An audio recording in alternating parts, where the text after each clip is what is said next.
The home opener. Older brother, younger brother. All right. Who comes away with the win today? Washington. New York Giants. Washington. Of course, Washington. New York Giants. Whose house are you in? Lots of burgundy with a bit of blue. Hey everybody, Commanders fans, what do you think about the game today? I think we should definitely win this game. If we don't win this game, then we're not winning any other game. We're going to win. The masses had arrived.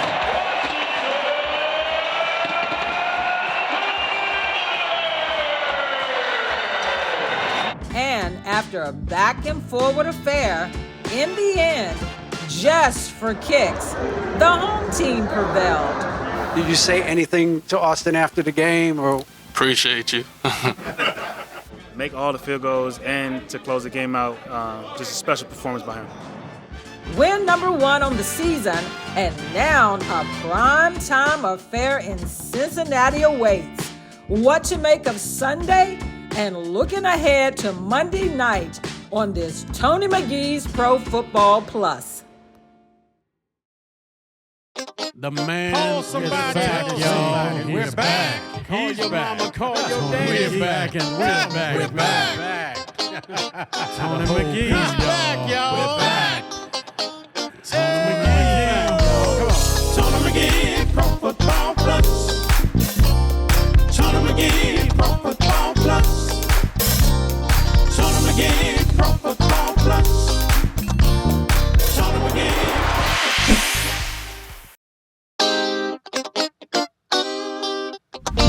What's up? Welcome back to Tony McGee's Pro Football Plus. Now, you know we don't always come in here acting happy and everything after a win. Yes, they did get a win on Sunday. Very important. But what we're going to do on this show is, you know, down in Dallas, they talk with a lot of crazy talk and everything. And when you don't understand, like down in Dallas, they say, I got 7 times that I couldn't score. They spell it S-E-U-M. Now, Washington do the same thing. So I went in and bought in some of the old guys. Been talking to you guys about 40 years. Let me go back. I always do Donna first, but let me go back to the guy that's been with me since the beginning. I bought this guy in, and you know, when I bought him in, he didn't even know what football was. He was out there talking about table tennis. But he's been with me now for 30 years. And you all hear him around town because everybody say, is a doctor in the house. Doc Walker. Welcome back, Doc. Good to be with you, Tony. And if Gary Clark, I got to say that what I know from Gary Clark. That's all I'm saying. I'm just glad Clark is still in the building. Hey, Doc. In my opening, I'm going to say this. Remember the time we brought Gary on? He got so mad. He started to leave the show because we were talking about him so bad. But yeah. Well, he was a star. Yeah. Right. Well, he said he's the Ravens. Hey, Doc, where was he last year in Europe? Last week in Europe. Everybody was looking for him. Did you know? I didn't know. Well, I mean, he's hard to get a hold of. He does get back to me a couple of days after I leave a message. I'll give him credit. He does. Raven Caldwell, it's been 3 weeks since I've heard from Raven. Well, you know what? Now, I'm bringing on my son on here. I see the tell me how Dominator. good he is, but he said he want to be just like Gary. I don't blame him. Me too. Gary's passport is stamped. Right. What part of Europe you want to go to? Then, you know, we always got Alex. Alex, you got to keep us in line here because we're going to be talking a little bit about this show. But Donna Hopkins, talk to me. It's a win is a win, and we're talking about a win, and I don't want to be unhappy. But you can't go down into red area 7 times, 7 penalties, 7 field goals, and hope to win the game. Yeah, Tony, you're exactly right. The Commanders to be able to go down there that many times and then not score a touchdown, you know, that's unheard of. But, you know, thank God for the field goal kicker because he saved the day. But again, when you look at this offense, Tony, from week 1 to week 2, you saw some improvement there. And I know you don't want to see that, but you got to look at this team, Tony. A lot of new faces. They're still trying to come together as a team. So you work week by week.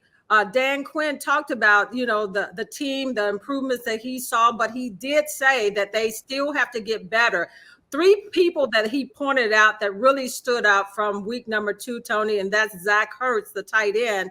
I saw him in the play go up and grab the ball. He was physical, something I didn't see in week 1 from none of the receivers as far as being aggressive like that. And then he pointed out on the defensive end, Bobby Wagner and Frankie Louvu. Those are 3 players that he said that he saw really step up in that game that really stood out, Tony. But again, you have to be able to score a touchdown because, as Brian Robinson said, then you don't make mistakes or you don't end up putting yourself in a situation where you have to fight to the bitter end to win a game. But Tony, before you bring in everybody else, let's go to the locker room to see what they had to say about the win, the close win, finally against the Giants. Extremely frustrating. Obviously, we moved the ball efficiently down the field, and not to say anything, but go out there and leave points on the field, man. We work so hard to get down there. We want touchdowns.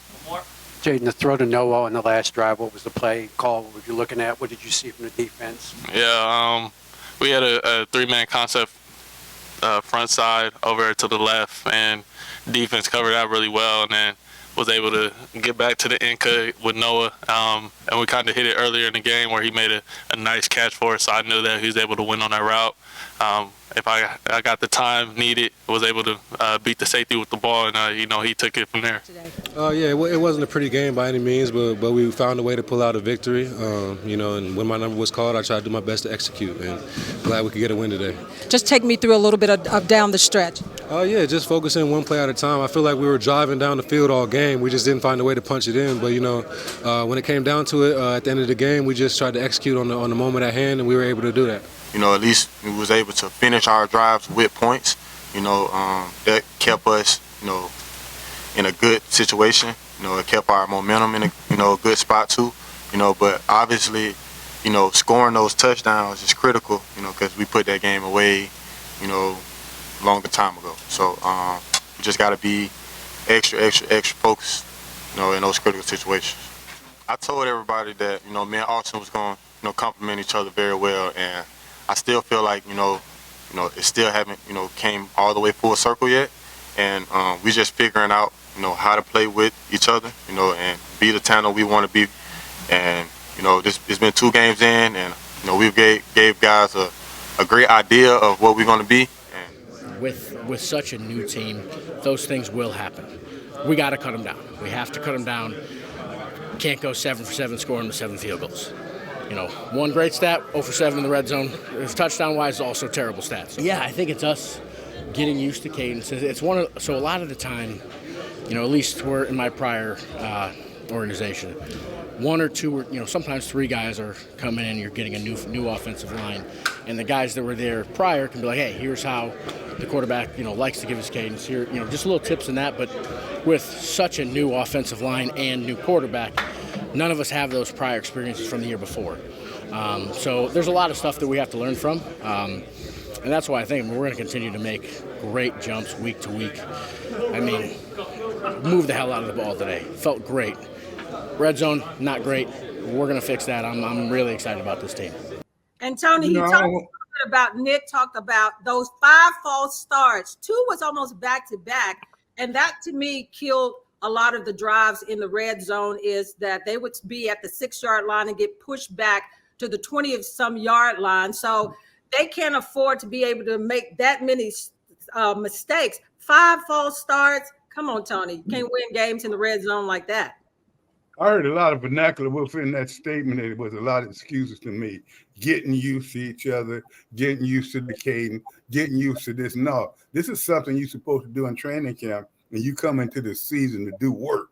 And one thing about it, they did not do the work all the way through. Don't tell me about going up and down field. Doc, you remember when we used to play the Giants, we looked for them to go to the 20 to 20, but we were going to stop them inside the 20. The red area is really important. Yeah, that's not having a Joe Bugle meeting you on the 20-yard line, calling you everything but a child of God. I mean, and then you don't play in the preseason. They couldn't even play a series in the one home preseason game, and that's what you pay for. I mean, you can't talk you and walk your way into this game. You got to do this thing full speed together. And hopefully next year, this time, we'll have a more active participation in the preseason. And you know that more active is important. I see you shaking your head, big fella. What do you think about it? And one thing I want you to hit, which is very important, I wanted to ask Doc that because, you know, Doc and I do a lot of joking, but he was one of the premier tight ends in our league at his time. How they did that, it must have been a blind man looking at the game, but at the same time, it was AI. He was one of the premier, so solid. But tell me what you think about this offensive line. Have you seen enough improvement where you can see structure that they have? And are they improving individually and as a group? Ooh, first and foremost, Pop. The offensive line, when you give up 5 sacks, that's not really improvement. The young boys out there running for his life. There was a couple errors he did make, but the fact is, and then another thing, I'm going to just say what it is. I noticed with the offensive line this year, we just don't have that. I'm going to give them a couple more games, but we just don't have that dog. We have I feel like a bunch of nice guys again. And then I'm agreeing with both you guys as far as the structure of the game now. I'm from the era when I was privileged to go to you guys' training camps when I was younger.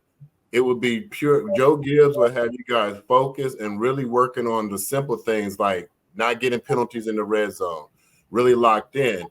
You can ask my Uncle Doc and probably Gary and Donna when you go to these news practices. I think DJ Khaled is DJing. It's a bunch of music playing, so it's not no focus.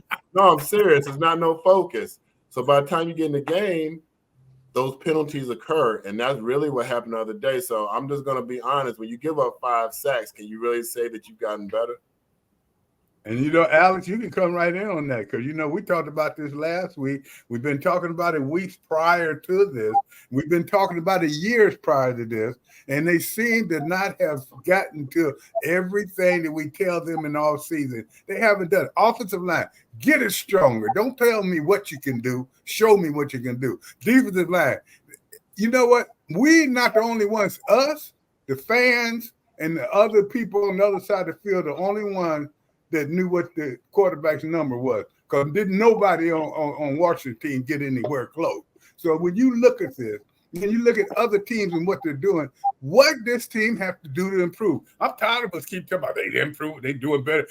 No, they're not. Tony, I will say this, and I don't want to be the sort of the rosy one here.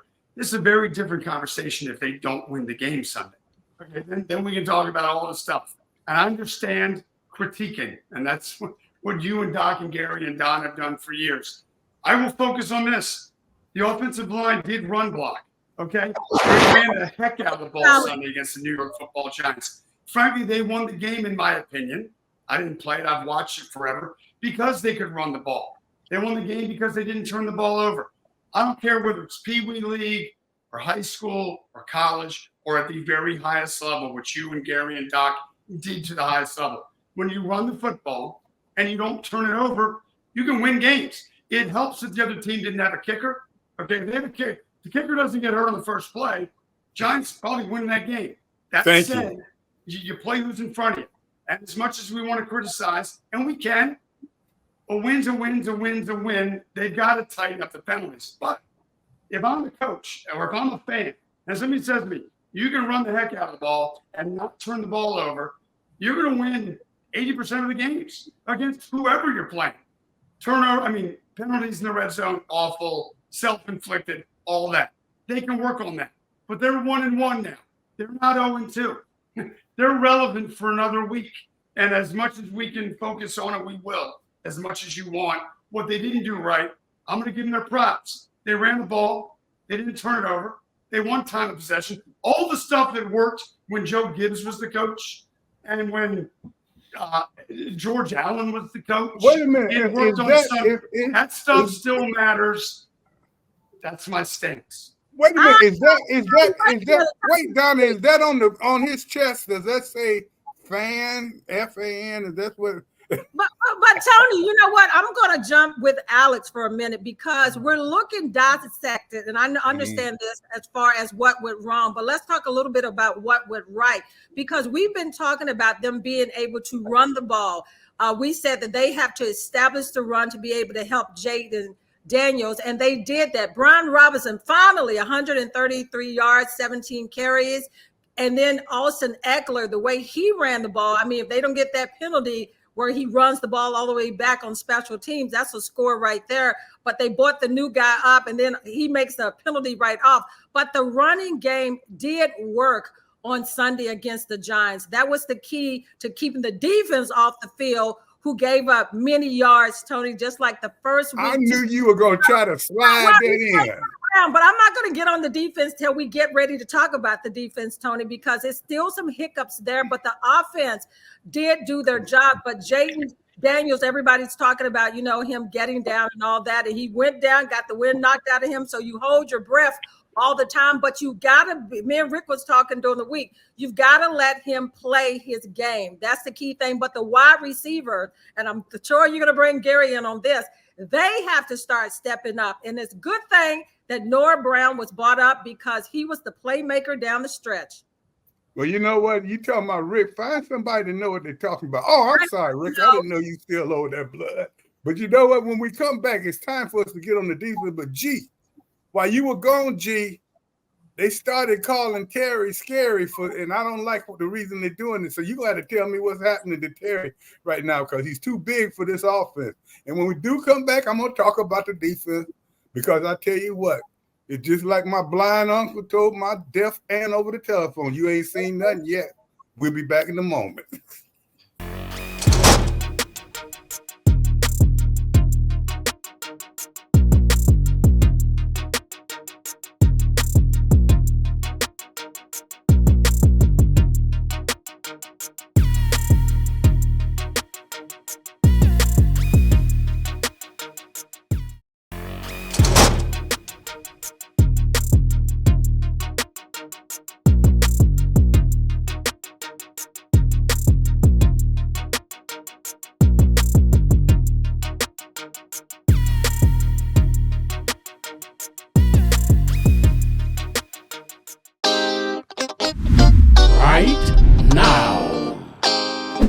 Said you ain't seen nothing yet, so I'm gonna put my glasses on during this segment because I'm getting ready to talk to Doc Walker about it. He's blind on the game, but come on now, come on, G, tell me. You go out of town, you go out to Europe for a week or two, then they calling your boy Scary Terry. What's happening, G?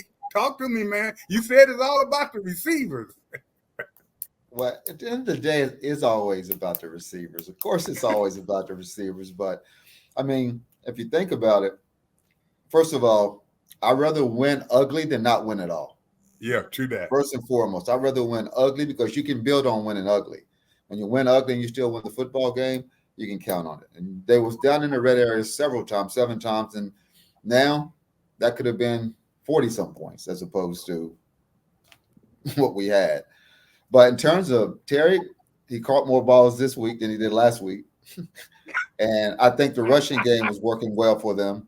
And the line also has to give the quarterback a little bit more time, unfortunately. I mean, but we're fortunate we got a great quarterback that can scramble and get out of things. Quite honestly, I was happy to come away with the win because I think it's important to build upon because you can build upon ugly winning.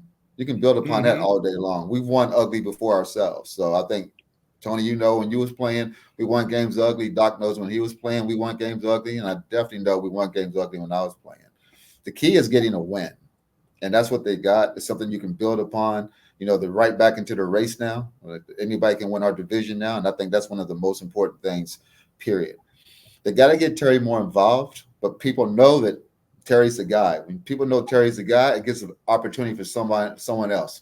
When I was playing and I came in my rookie year, everybody knew Art Monk was the guy. So a lot of people focused on Art Monk, and that allowed me to come through and have a great rookie year.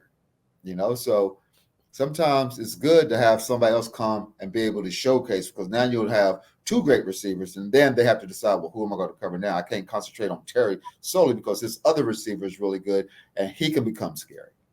Dang, in man, my you opinion. must have went to the fountain of youth. Not only did you get to look That at was y'all, good. you messed around and picked Yeah. up some points. That's Man. good Gee, stuff. I okay. sent some Good notes to stuff, Gary. man. I sent some notes to Gary earlier today. What is that? Oh, See All that? all Donna. bad notes Man. too. They're all bad notes. Yeah. He's talking Hey, about big it. fella, She was trying let me tell you to this. And confuse then me you were because she know talking I'm about old now. this. She was trying to confuse And me. you know, you watched the defensive line a long time. And you told me something yesterday after the game that really resonated with me. You said they took one of their better defensive backs or safeties, put him on the defensive line, and he may have been their best edge rusher. That's not a good thing to have. Not at all. I mean, that's the whole thing is no pressure on the ends, no contain, like no schemes. As bad as Daniel Jones has played the last 2 weeks, he was able to sit there, do his taxes, make an omelet, and then call his grandma before he threw the ball.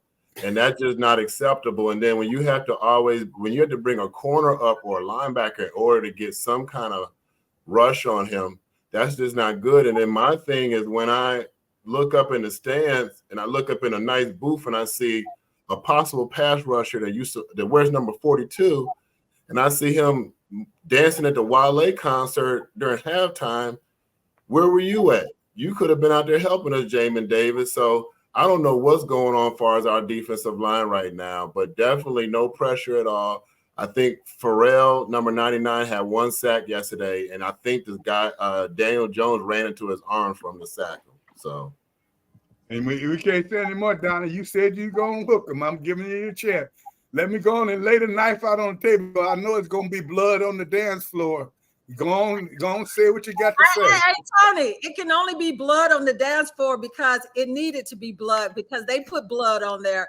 But again, the week number 2, I got to admit that they played a little better in some areas on the defensive line, a little more pressure. They didn't contain Daniel Jones the whole game, but they did a better job than they did against Baker Mayfield the week before. But I think the hiccups is in the secondary still, Tony. You got Emmanuel Forbes out already with a hand injury, and then Michael Davis came in there, and then Nick. They're trying to decide between those two guys. But I think what Dan Quinn said, that with the cornerback position right now on the other side of St. Jude's, they're still trying to figure that out. And I like the fact that they're not sticking with guys if it's not working out. So I know Solomon said Jamin Davis, who had to me, a pretty good game week number 1, but Dan Quinn explained on Monday in his presser, and I got to go with what he said, whether we agree or not. He said that he brought 5 guys up, meaning that Johnny Newton is a guy that they want to get on the field, number 95. If they can get him on the field all the time, I think you're going to see a difference in the defensive front, because this guy is the fastest guy on the defensive line. To me, he's a playmaker. He's big. He takes up a lot of space. This is the kind of guy you want on the field every game. And hopefully once they get him on there, you'll see some difference in the defensive line. But Tony, your group to me is not, I know you say not your group, but you're a defensive player, and they've got to step up to help that offense. Hey, Doc, Givens sets the 2 big boys in the middle. Everybody talk about him right now. Nobody's talking much about him. You don't see him much. Now, you do see him make a play every now and then.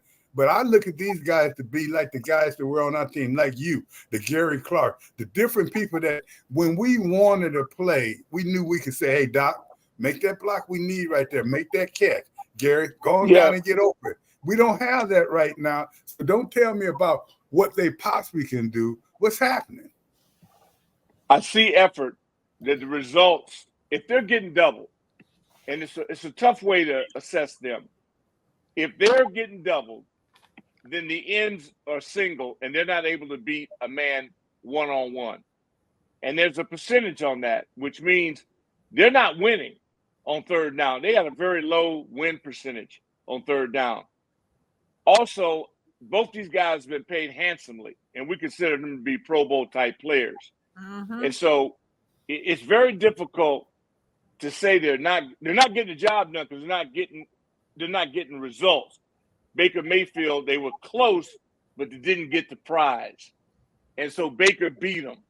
This week, they're not able to get it done. And I know it's not what they want, but it's a unit. And as a unit, You know, it's a D performance. And I think the unit's better than they're getting credit for because they're not getting results. Well, Hey, you went in the locker room. Tell me what they were saying.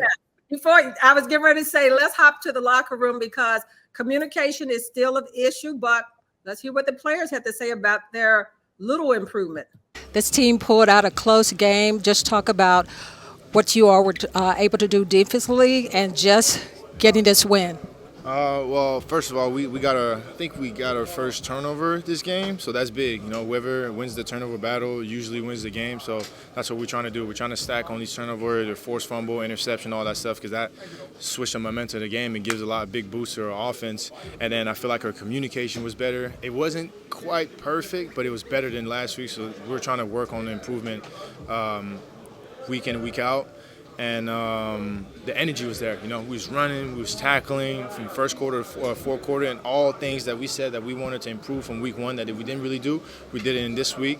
Now new problems arise, and we're going to fix those going to week 3. And every week is going to be like we're going to be stacking good plays and good games on top of each other until we become the defense that we said we want to be. Talk to me a little bit about down the stretch, that last play when you had to stop Daniel Jones in that offense. Take me through that moment. I mean, they were going on number 1 most of the game, so we're trying to take him out to play and then make the other receivers, you know, create some sort of plays. Daniel Jones can find a receiver, and then, you know, I think the last play that he dropped it, yeah. So he was going at number 1 again, and he ended up dropping it. So, you know, when the time came up, we made a stop, and after that we gave it to a kicker that was hot today. So, man, we're just getting better, man. We just got to stack off of this. Day by day, I mean, game by game. I mean, you know, sky's the limit for us. It's the little things we got to clean up, you know, our tackling and whatnot. You know, that's our edge of finding us as a defense of where we want to go and, you know, improve from it. Hey, Frankie, you're standing on the sideline. You're waiting for that kick to be a kick. Yeah. What's going through your mind right there? Man, just like the hard work we put throughout the whole week. You know, the long hours in and out of the day. You know, and just seeing that, man, it was emotional for I know for a lot of guys. Hey, man, I think I'm taking my shirt off and get me some paint like that. That paint look good on his neck. Hey, Donna, is that why you interviewed him? And he had some things to say, but we joke a lot and we talk a lot. But this team right now, and I just want somebody to tell me, anyone, where are they right now? We keep saying they've done this well, but not well enough. They're doing this well. They need to do this better. What are they doing good right now? It's running the ball. We know that for sure. But what else are they doing that they can build on? I would definitely say running the ball. I mean, I'm agree with like what Gary said. I haven't seen a nice 1-2 combo running like that since Tiki Barber and Ron Dane back in the Giants days. So running, and definitely we could stick with winning. Like we said last year around this time, we were losing and then having to do a show. So I'm not going to be too hard, but just like my great coaches was saying, when we would miss 30 layups and still win, he was like, if you play like that against the next team, you're going to get beat by 30. So that's just our point, is they just got to step it up, because we're not going to be able to beat the Bengals like we beat the Giants. Donna, he was talking about 30 points in a basketball game. I know you never got close to that. So hey, Tony, my name is still up on the wall at my college. Yeah, they got mine on the wall in the alley. Years later, Tony. Years later, my name is still being mentioned. I don't hear yours being mentioned. That's all I'm saying. Yes, I do. Go to the post office. Hey, Alex, tell me about this team. You know, we got to go quick. But I want to know this one thing about this team. 2 games this year, 1-1. The games you've seen and been with us the last 3 years, give me one thing you've seen a marked improvement on. I think they're better at making plays when they have to. I think on Sunday, listen, the Giants were hamstrung. They didn't have a kicker. But when they had to get a stop on 4th and 4, and they had to, you know, there was sort of a bend but don't break deal. Daniel Jones looked better than the maligned quarterback that everybody makes him out to. But somehow when they had to have the stop, they did. The Giants ran the ball well, but sometimes when they had to have the stop, they did. The quarterback has moxie. He's fantastic. Whether it's sustainable for 17 weeks, to do what he is doing, which is sort of what Lamar is doing up in Baltimore. When all else fails, this guy can bail us out of this. I don't think that's sustainable. That's where that run game comes in. I think there's a fresh attitude. Donna's around the team much more than I certainly am. But no, I think they, for the first time in a few years, they seem to be ascending in some sort of intangible and frankly tangible areas. It's 2 games in. They could very well be 0-2, and this is a different feel. They're 1-1. They got a tough game Monday night at a tough place against a team that's angry. Okay, but for now, the quarterback is as advertised. The 2 running backs, number 30, Eckler, is great. He reminds me so much of Brian Mitchell, and that is the ultimate compliment. Not just that he wears number 30, he makes plays. When the ball's in his hands, good stuff happens. I think they're ascending. Had they lost the game, we'd be having a different conversation right now. Yeah, and you know what? And I do want you fans, they're exactly right. I'm not trying to be critical on them. I'd much rather take a win than to be talking about a loss. But the same thing, I want to point things out to you, and you have some very good points, guys. And we do have to point it out. Special teams was going to show off, run it back the first time, and then they have a penalty. And they were so lucky that this kicker got hurt. So they needed, at night, the first thing they should have said was, if you forget our Father, we'll be back in a minute. Into the situation here, I knew that there was a great snapper and a great holder and Tress. So it just makes my job a lot easier because I know that Ott's going to hit his spot and Tress is going to hit the spot on the hold. And all I got to do is just trust my technique and just time it up, and that comes down to me doing that. And I thought we executed that fairly well in practice on Wednesday, Thursday, and today. In the off season, it's funny, I have a lot next to my house and there's a pine tree. And I go out and I kick at this pine tree. I don't go to a field anymore, I kick at this pine tree. So I just tell myself, kick at the tree, go out there and trust my technique, and it's been working for me. How many kicks at the pine tree per day? Well, we go like 3 days a week. My wife will film me, my daughter will be out there with us too, and we'll hit like 25, 30 balls. And yeah, it's fun. So it's a family event. Yeah.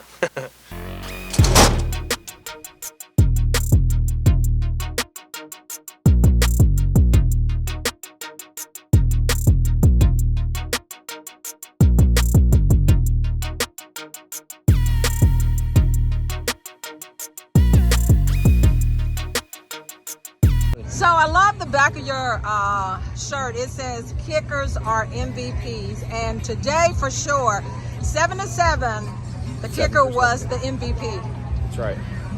MVP, kickers, always, nobody gives them credit. And I was here for our guy to bring the karma. The reason I wore this shirt is to bring the karma. And it obviously worked today, 7 for 7. We didn't know what we had, but now we might. So here we are.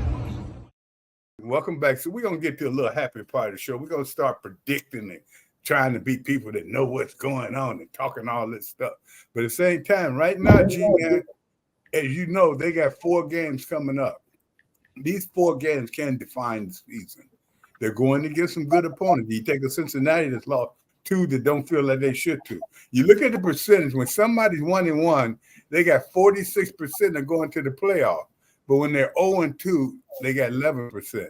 So it's going to be some desperate teams coming in. What does this team need to do, G? How do they get ready? And do you stop walking in practice and hit a little bit more? I definitely agree with that. I think right now the defense has to play better. Just what it is. They have to play better. You can't give up you can't give up the people moving the ball the way they're moving the ball. Right now, we're missing a lot of tackles, so that means you probably should practice tackling actually in practice. You know, I mean, arm tackling, that's never going to hold water in the NFL, and that's what we're doing a lot of right now. Missed tackles all day long, both games. So at some point in time, someone has to decide, okay, we're really going to start putting an emphasis on tackling people, making a tackle for sure, because in practice, you're not really tackling anybody. You're kind of like going up and touching off. And I've always said, you know, you're only as good as you practice. It's just kind of what it is. I mean, you practice it over and over and over again to become spectacular at it. And right now, we need our defense to be spectacular, because once that happens, we're going to be a hard team to stop then. You know, Doc, don't you kind of remember whenever we had days like this, and even if we won and stuff, looked like a little fight was started in practice, or two guys get each other, and that kind of gets the whole team going. Do you think this team need to go there right now? I just think that's old culture, and this new culture, man, this just doesn't happen. These guys are getting paid, man. It sounds good, not gonna happen. I mean, they're not. They didn't hit in the preseason. You think they're gonna hit in the regular season? It's not gonna happen. I think it sounds good, not gonna happen. We gotta hope. Well, Doc, they get paid in preseason, don't they? I'm just saying, man. I've given up on that notion. This is a whole new game, man. And right now, we just gotta hope that we get some guys that are trying to make it.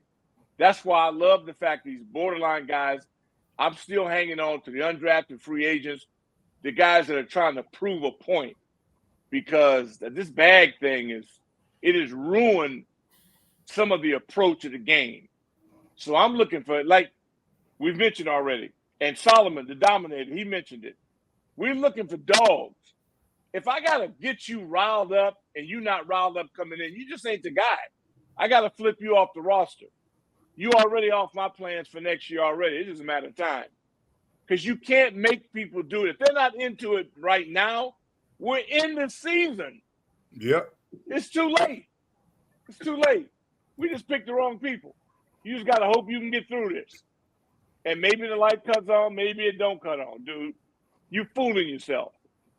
You trying to wake these dudes up now in the season? Too late. Now, you got that guy at quarterback. He's a difference maker. He might like that torch where you go, oh, my God. Maybe that'll stimulate some of them. But from what I've seen right now, we know what it's like. It reminds me of Mike Nelms with us. We had that one dude in the first year. This boy wasn't fair catching nothing. This dude's nuts. He running through everything. We look around going, man, this dude's a fool. We latched on. We out there trying to get anything we could get because we were hungry. We trying to make two nickels rub together. These dudes play like they complacent. The hell, we got to motivate them. Like they don't want the Super Bowl. Yeah, what the hell are we talking about? Hey, Rick, well, they better wake up this week against Cincinnati because the Giants had one receiver they had to worry about. Cincinnati has so many receivers you have to worry about, plus a guy in the backfield. And Joe Barrows is so mad that the fact that they gave up that game to Cincinnati, to Kansas City, you think about it, they had that game won. Joe Barrows was jumping out happy. And then, the defensive guy gets the penalty that gives hope to Kansas City that Mahomes, didn't have a good game, only 151 yards. He drove down the field. They've got a kicker that put 51 yards to put it through the uprights. But when you talk about Cincinnati, they've got all the tools. You got to go up there on a Monday night. And so the defense, we're talking about the defense right now because they have problems on those crossing plays. They had it with Tampa Bay. They had it again with the Giants, where you got the secondary loss where nobody is picking up the receiver. And then he goes wide open for a touchdown, the Giants. So when you think about the Bengals and everything, Joe Barrows, 258 yards, 2 touchdowns. But the 0-2 Bengals, they're desperate for a win right now. And the Commanders, like you said, Doc, they've got to get better on defense if this team is going to have a chance. Offensively, I think that they'll be able to do some things. I think the wide receivers have to be able to step up. But Cincinnati is a dangerous team that the Commanders are going to face next. Yeah, we should be dangerous too. We was in the last place. You hope. Yeah, we should be dangerous too. I don't know what the hell everybody talking about. Give me Cornelius Lucas, undrafted free agent, trying to solidify himself as a starter for the first time in his career. And that dude is fighting his guts out, as Joe used to say. That's what we need to focus on. The guys that's trying to take a job. We trying to pacify first-round picks, trying to give him a pacifier, trying to get him to play. The hell with him. Give me the oofers.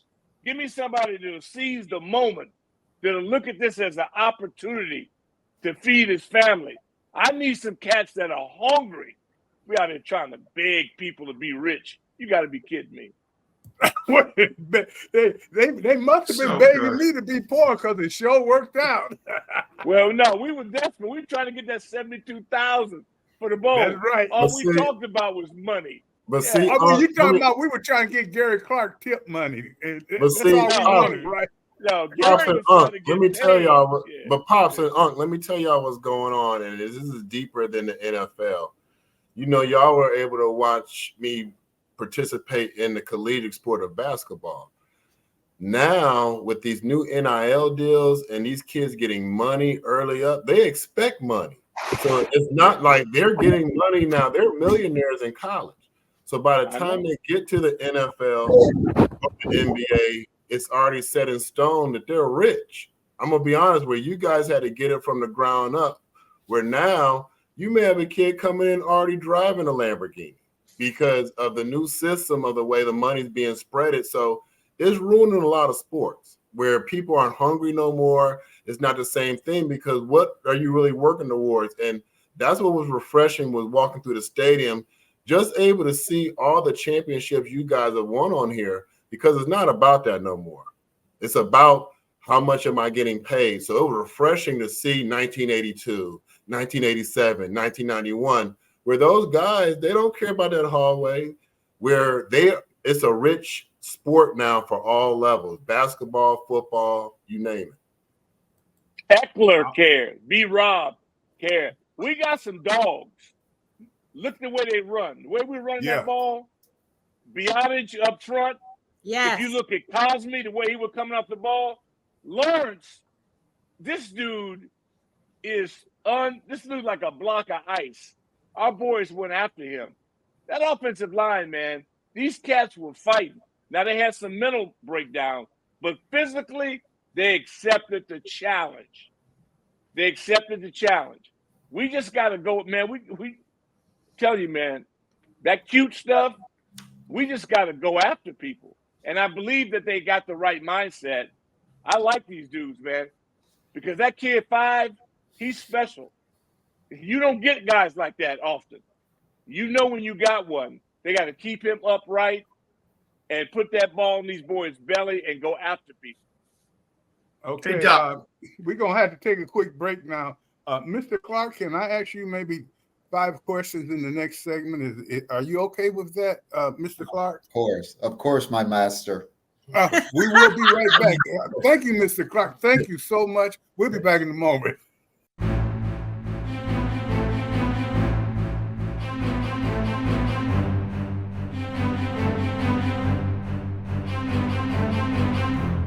Tony McGee's Pro Football Plus Speakers Bureau offers you various opportunities to connect with former and current players along with Tony and the crew. For more information, go to redmagplus.com Speakers Bureau.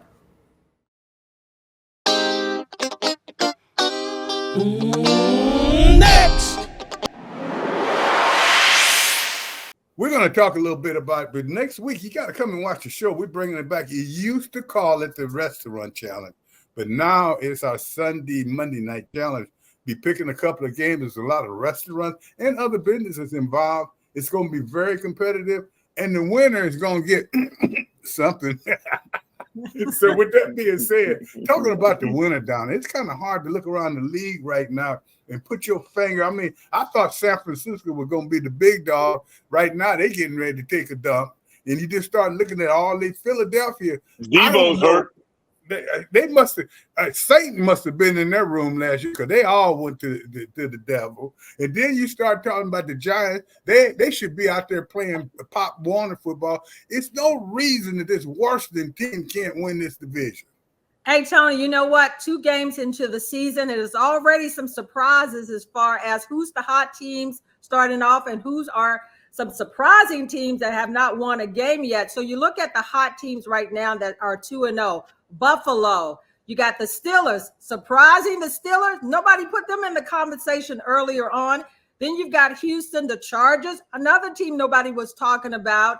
Of course, the Chiefs is already going to be in the conversation, but you got the Vikings who lose their quarterback before the season started, and they're 2-0. Then you've got the Saints and then also Seattle. So teams, Tony, that have not gotten on the win column. Surprising, the Baltimore Ravens up the road, 0-2 to start. What's going on there?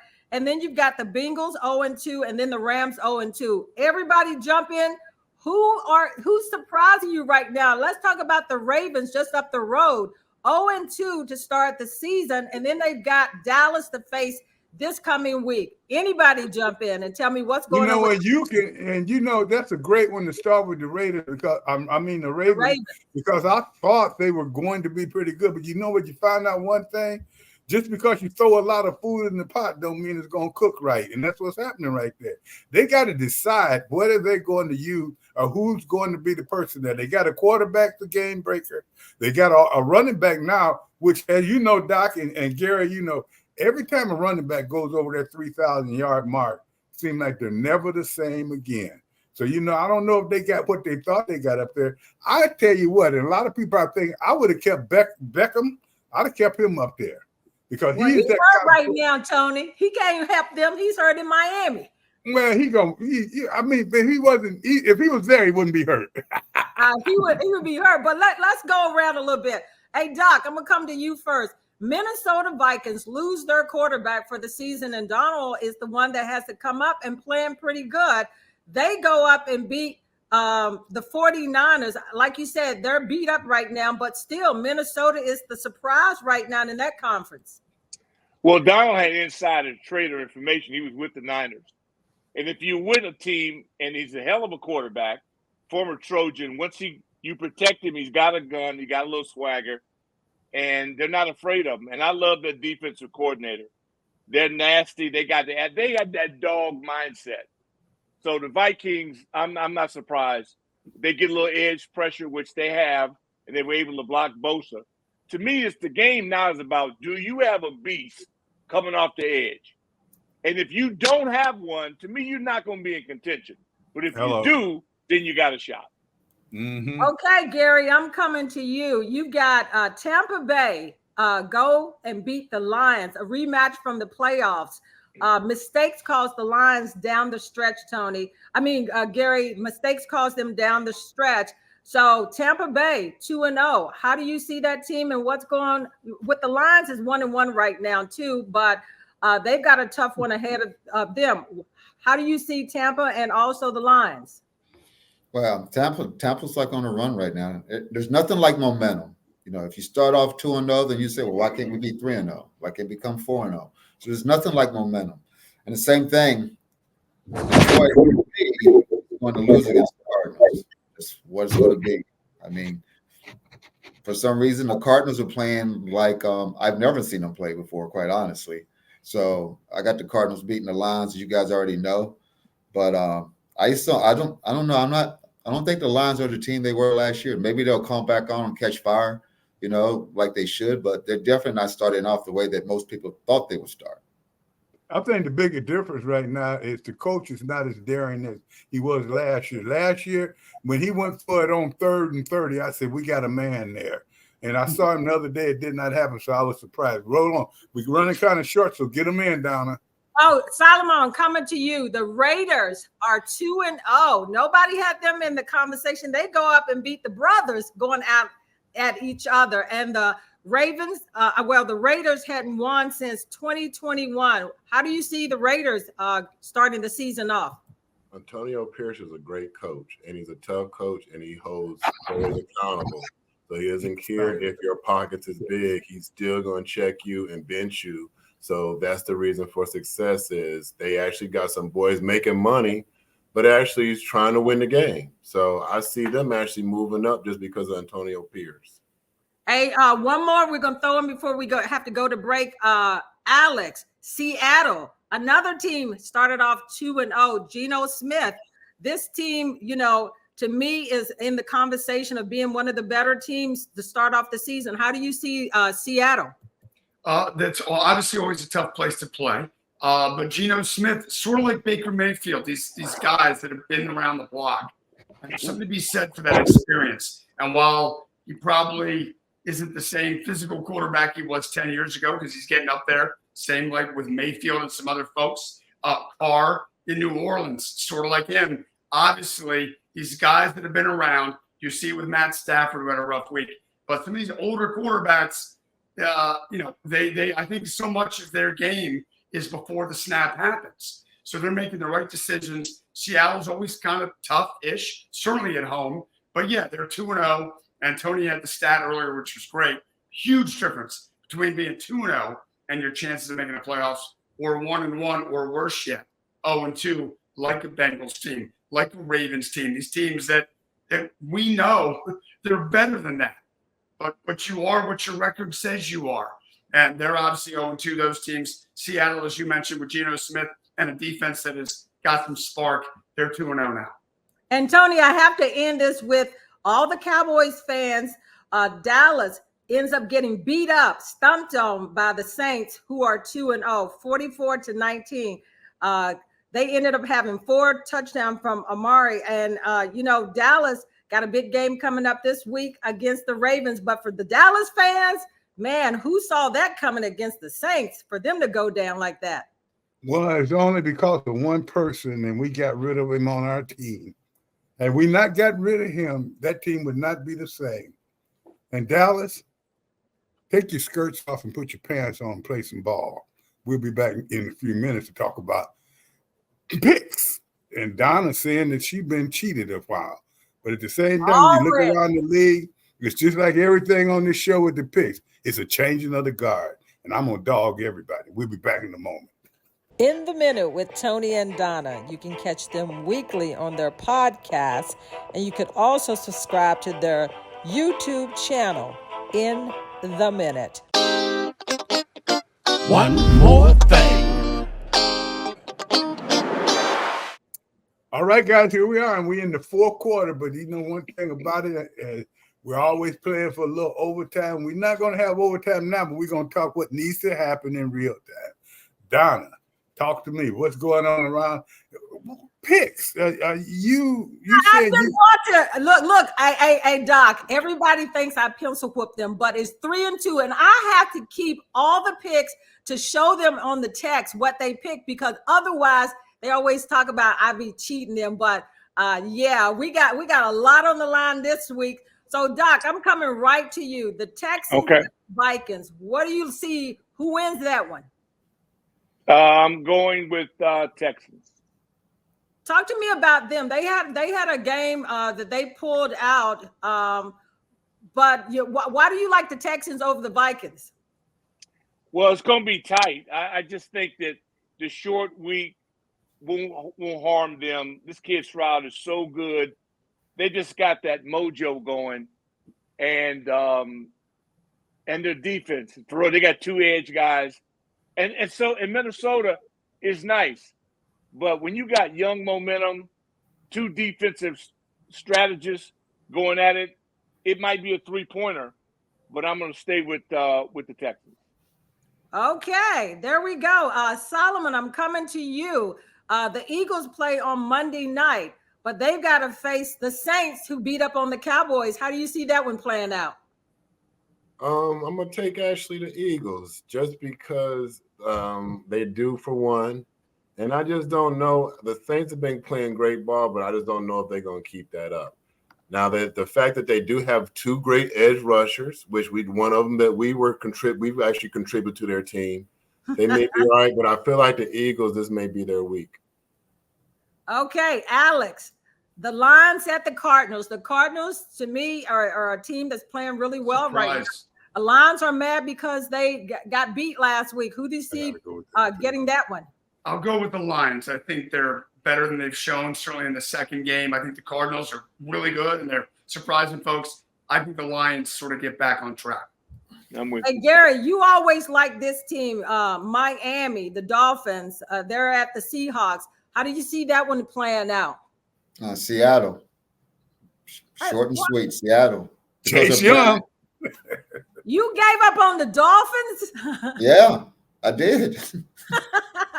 Hey, Tony, that's unheard of. Gary gave up on the Dolphins, but Tony, I'm going to let you have the last word because the Ravens are desperate for a win. Can you see them going 0-3? They're playing the Cowboys, but the Cowboys lost last week too. They're playing in Dallas. Who wins that one?